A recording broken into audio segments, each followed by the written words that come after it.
ఏ వయసులో మనం మారవచ్చు? చాలామంది అనుకుంటారు చిన్న వయసులో అయితే మారవచ్చు, ఇంకా వయసు అయిపోయింది కదా. ఇప్పుడు నా కేసు తీసుకుంటే రిటైర్మెంట్ అయిపోయినాయి కదా, రామకృష్ణ అనుకుంటూ ఉండకుండా ఈ తలకాయ నొప్పి అంతా ఎందుకు? ఈ మారడం ఏంటి, ఈ మోటివేషన్ ఏంటి, ఈ పుస్తకాలు చదవడం ఏంటి, ఈ వీడియోలు చేయడం ఏంటి, ఇదంతా అనుకుంటారు. హాయిగా ఉండడం, కాలక్షేపం చేయడం, ఎంజాయ్ చేయడం అనుకుంటారు.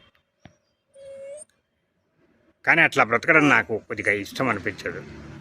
బ్రతికినన్నాళ్ళు చైతన్యంతో బ్రతకాలనే ఆలోచనతోనే ఏ వయసు వచ్చినా ఎట్లా మారాలి అనే కోరిక మనకు పుట్టాలి. అది ఎప్పుడు పుడుతుంది? ఇప్పుడు మనం ఉన్నది సరిగ్గా లేదు, ఇది ఈ జీవన శైలి బాగాలేదు, దీన్ని మార్చుకోవాలనే కోరిక పుట్టాలి.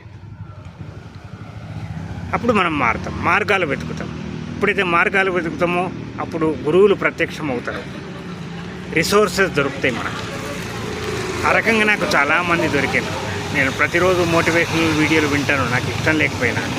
ప్రతిరోజు నాకు ఇష్టం లేని పనులు, మేలు చేసేటివి, మంచి చేసేటివి చేస్తాను. మారడానికి సిద్ధంగా ఉంటాను, కొత్తది నేర్చుకోవడానికి సిద్ధంగా ఉంటాను. మనం మారవచ్చు ఏ వయసులో అయినా. నేను 60 సంవత్సరాల వయసులో MBA చేసిన. నేను ఉద్యోగం చేసేటప్పుడు అన్ని కొత్త స్కిల్స్ నేర్చుకున్నా. పాత చెడ్డ అలవాట్లు, పనికిరాని అలవాట్లన్నీ వదిలేసిన. క్రికెట్ చూడడం, కాలక్షేప సాహిత్యం చదవడం, టీవీ చూడడం